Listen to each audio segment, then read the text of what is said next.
Plan. Welcome to Corner House Studios. I'm Luke, this is Jean, and we will be going to Welcome to Corner House Studios. I'm Luke, this is Jean-Luc, and we will be going through the build of this rack, made from the components you see right here.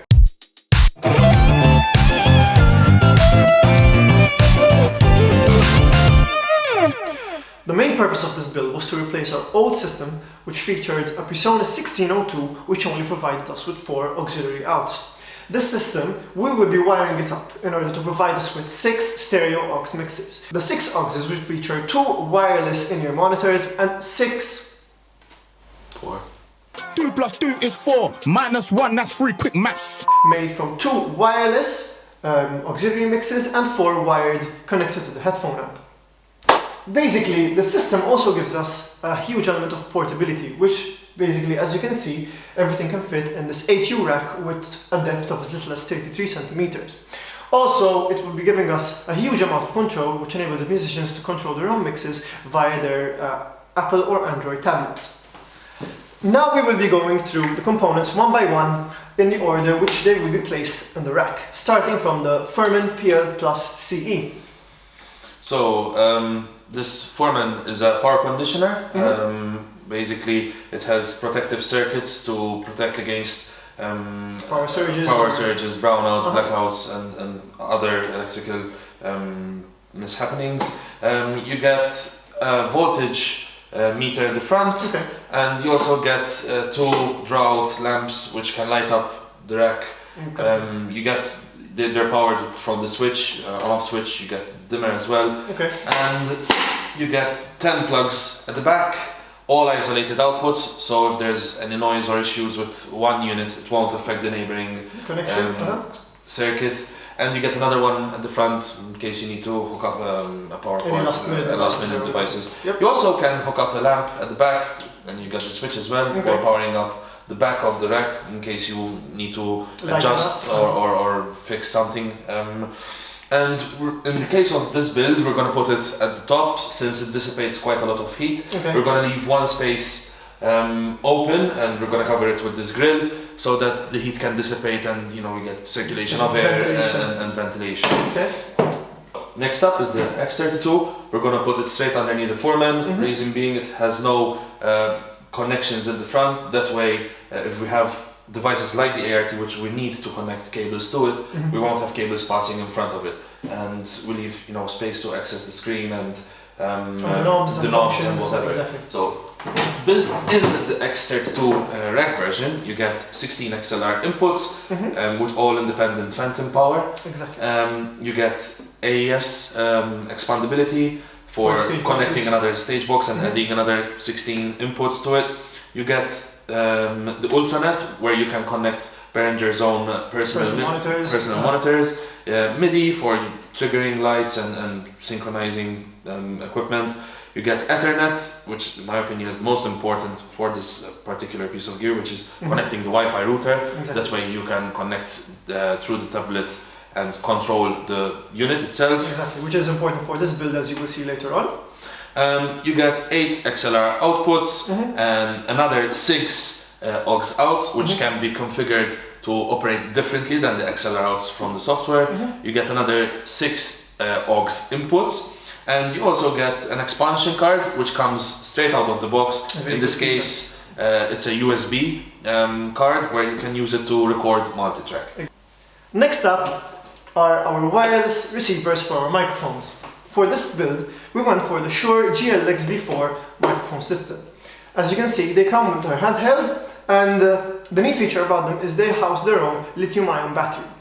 The lithium-ion battery can also be charged using the receiver itself. As you can see, there's a little switch here which allows the lithium-ion battery to pop out, and the neat feature about this also as well is that while you're setting up your system, you can just leave the battery charging in the receiver while you're setting up, and you can find sufficient battery to use it for your gig. At the back, you have your usual TRS and XLR connectors, an on-off switch, and your power connector. It's worth mentioning that the antenna come with the receivers as well. Indeed, yes. They're not removable. They're not removable. And you can just fold them up like this. Exactly, and you're good to go. and the tray comes separately. It's Yes. another attachment. Exactly, You have sold to buy separately by Shure, and as you can see there are various holes underneath which house different models of Shure receivers. Next we have our Shure PSM 900's in-ear monitor systems.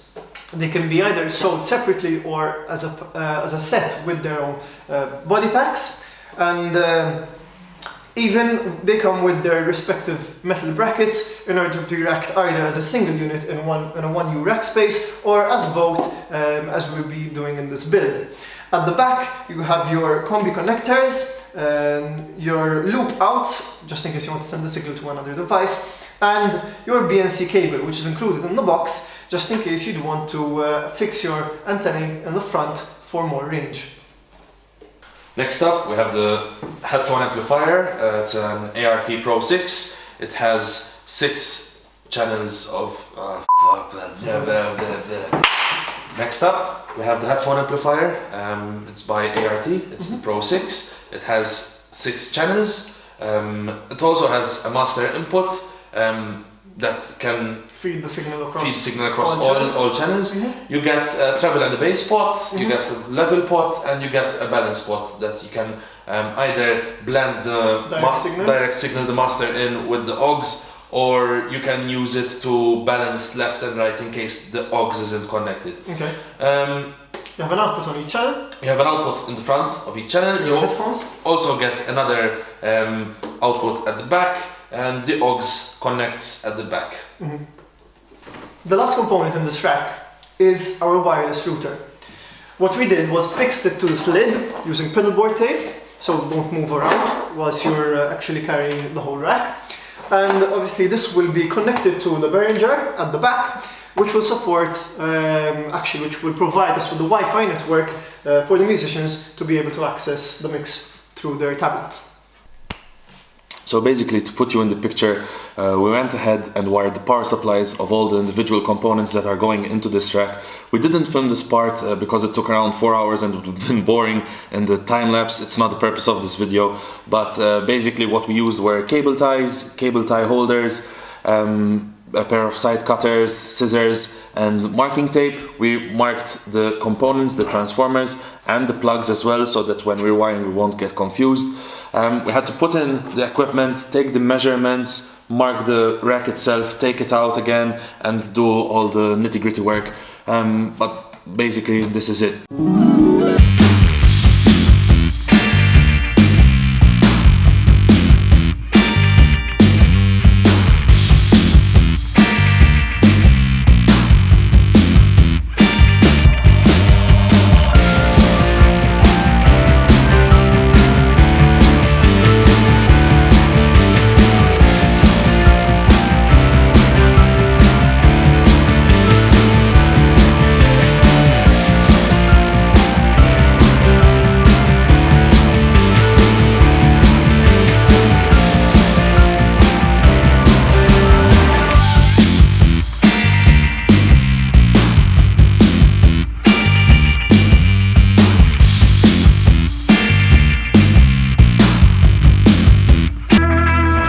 Quick run through of the tools we used to build this rack. So the first thing we did was wire it up. To do that, we used cable holders. They have double-sided tape, they stick to the rack, and you use a cable tie to connect the cables to the cable holder.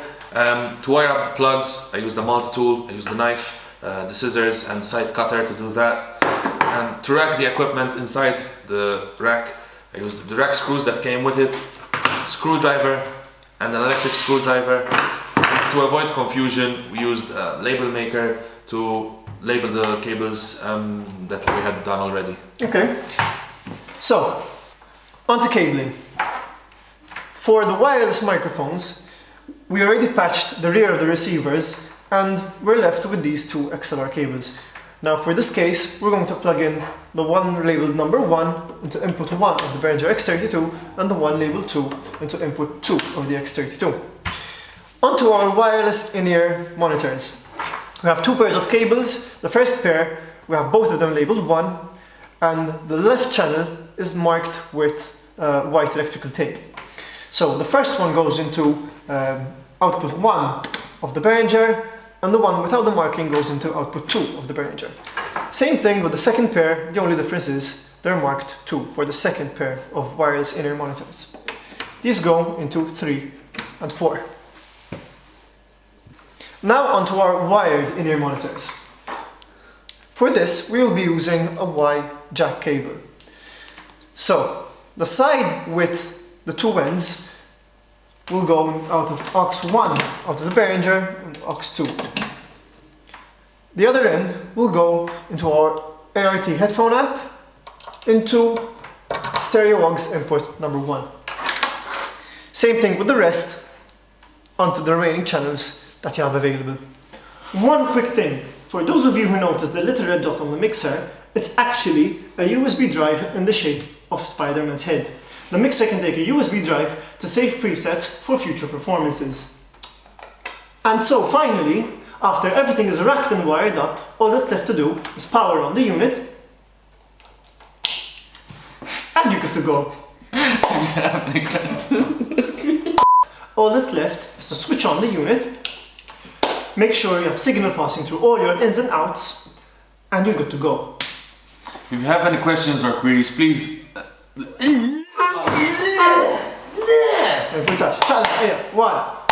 If you have any questions or queries, please feel free to leave a comment below. Also, make sure to like and subscribe. Thanks for watching.